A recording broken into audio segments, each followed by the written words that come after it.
अगर जगदेव बाबू जिंदा रहते, समझ गए, तो आज बिहार की कुर्सी पर जगदेव बाबू होते, ये आप जान लीजिए। इतना बढ़िया उनका संगठन चल रहा था, समझ गए।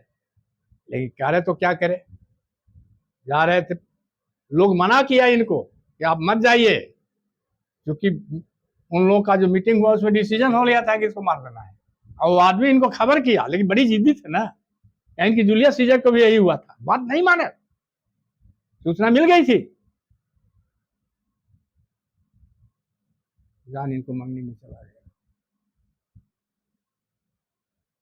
समाजवादी पार्टी का एक नेता जो है सो इस दुनिया से चला गया, लेकिन जगदेव बाबू का विचार आज भी जिंदा है कि नहीं, और उसी लाइन पर समाजवादी आज चल भी रहे हैं। उपेंद्र नाथ वर्मा उसके बाद एमपी का चुनाव लड़े, यहां से चतरा से, इनको हम लोग जिता करके भेजे लोकसभा में, आ गए, वहां जाकर के ये ग्रामीण विकास मंत्री बने। वर्मा जी गया जिला का पहला आदमी है जो केंद्र में मंत्री बने, ये आप जान लीजिए। कोई जात जो है सो केंद्र में मंत्री नहीं बना था, प्रथम बार उपेंद्र नाथ वर्मा वहां जाकर के ग्रामीण विकास मंत्री बने। दूसरा बार चुनाव हुआ, उसमें भी विजयी रहे, समझ गए। फिर उसके बाद तो रिटायरमेंट हो गया, तो फिर किसान आयोग के अध्यक्ष रहे वर्मा जी, समझ गए, और उसी पद पर रहते हुए उनका देहांत हो गया। तो वर्मा जी के बारे में और अगर कुछ विशेष आप पूछना चाहते हैं तो आप याद करेगा, तो उसका जवाब हम देंगे, आप क्रॉस कीजिएगा तभी हम जवाब देंगे। वर्तमान परिवेश के राजनीति और ऊ दौर के राजनीति में क्या फर्क दिखे? देखिए,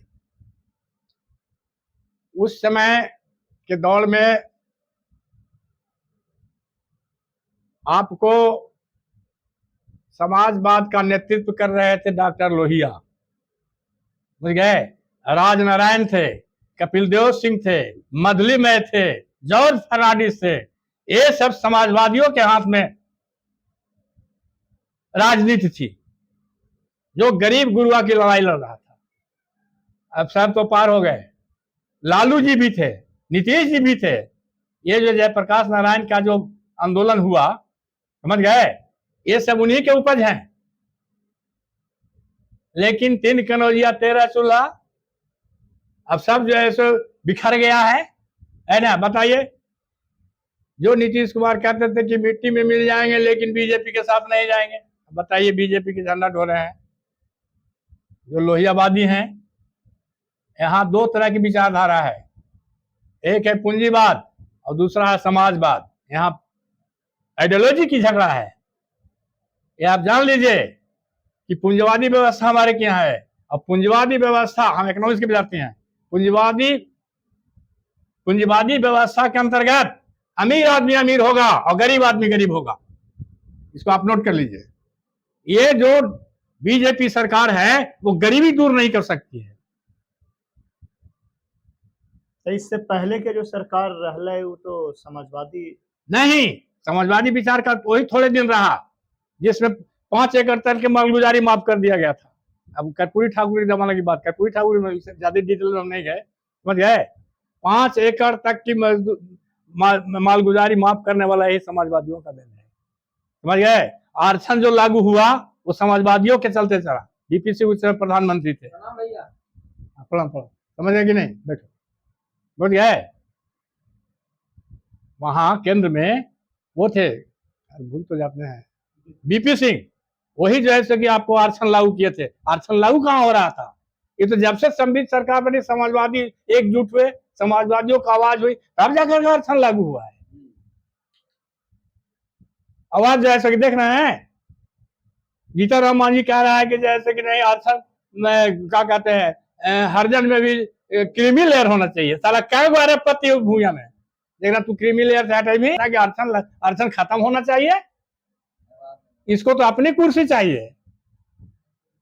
भूया के बारे में सोच रहा है, नवादा में भूया के घर सब जैसे जला दी, अब कहता है कि अहिर जलाई से, जबकि पासवान जलाया है। आप सुनिए, आप तो मीडिया वाले आदमी है कि मैं गलत कह रहा हूं, वहां घर जलाने वाला आदमी पासवान है, और देखिए कैसे बोल रहा है। अरे जो दोषी है उसके बारे में कहो, है कि नहीं? अभी बताया सीमान की बात, बताया ना कि एक पासवान शिक्षक था, वो मोछ रखे हुए था, और वहां का समाजवादी कहता है कि पासवान मोछ रखेगा, गोली मार दिए। ये जंगल राज नहीं है। अरे जंगल राज है कि नहीं है, सर हमको आप जवाब दिया, मीडिया वाले हैं, आप पूछिए उनसे कि कौन राज है सर, ये मत कहिए कि कौन राज है। ये जो है सो लालू प्रसाद यादव है, जो गरीबों को, दलितों को, वंचितों को आवाज दिया, आवाज जो ब्लॉक पर जा रहा है ना, उसी के चलते जा रहा है, नहीं तो ये लोग घर से नहीं निकलता था, कुर्सी पर नहीं। क्या ना रहे हैं, यही इसी रोड में गाड़ी पर अगर हर जन बैठा हुआ है फर्स्ट क्लास, टोकरी पकड़ के उतार देता था। रानीगंज में जैसे आगे बेंच पर नहीं बैठने देता था। भूमिहार राजपूत जितना अत्याचार किया यादव किया है। अरे यादव तो लड़ करके उसको ठीक कर दिए। अगर ठीक किया है तो वही किया है, ये आप जान लीजिए। इधर आदमी को लड़ने की हिम्मत नहीं है, समझिए। तो यही अंतर आपको हम बता रहे हैं, विचारधारा की लड़ाई है, वो पूंजीवाद का पोषक है, और ये लोग जो है समाजवाद के पोषक है। कुछ दिन तक इस लाइन पर लोग चला, धीरे धीरे गड़बड़ी हो गई है। नया दौर में समाजवाद पनप पैते और कोई नया समाजवादी ऐसा जे अभी दिख रहा थी कि समाजवाद के विचारधारा के आगे बढ़े थी। समाजवाद के विचार के धारा बदलने वाले तो है ही है आदमिया, लेकिन वो पूंजीवाद में न घुस गया है। आदमिया तो है ही है। ये जो सम्राट चौधरी, उसका बाप कहाँ थे पहले, बोलिए? लालू जी के साथ थे। जितना जो है कि नीतीश के साथ है ना, वो सब पहले लालू यादव के साथ थे। नीतीश कुमार भी तो समाजवाद के उपज रहा। हाँ भाई, तो कहते रहे, ये जो जयप्रकाश नारायण का जो आंदोलन हुआ, ये सब उसी के उपज है, समझ गए? तो मतलब ऐसा मान लिया जाए कि आवे वाला समय में समाजवाद अपन दम तोड़ देते। अगर वो जो है कि लोग सक्रिय नहीं होते, कहा नहीं तोड़ सकता है। कोई भी व्यवस्था खत्म हो सकती है, कौन बड़ी चीज है? अरे उसको खाद पानी दीजिएगा तब ना, खाद पानी नहीं दीजिएगा तो हरा भरा रहेगा। जे समाजवादी विचार से पनप के आयल थी, उनका पे आज पूंजीवादी होवे के आरोप लगा है। हाँ, लगभग सब के सब पर। हाँ। तो ऐसा में कहाँ मने एगो रोशनी दिख रहे कि यहाँ से समाजवाद फिर से आगे बढ़ पाते। बढ़ पाएगा, उन लोगों को समझाने की जरूरत है। जो नेतागिरी उसको नहीं लग रहा है कि हमको क्या करना चाहिए और कहाँ जाना चाहिए और किसको लेकर चलना चाहिए। जीतन जी को नहीं लग रहा है, चिराग पासवान को नहीं लग रहा है। कह तो रहे हैं कि ये लोग जो है से दूसरे का जूता धो सकता है, लेकिन अपने का गमछा नहीं धोवेगा। बात समझे? ये लोग जा करके अमित शाह को चरण छू सकता है, बुझ गए, लेकिन जगदो प्रसाद और लालू प्रसाद के गमछा धोने के लिए तैयार नहीं है। बात समझे हमारी?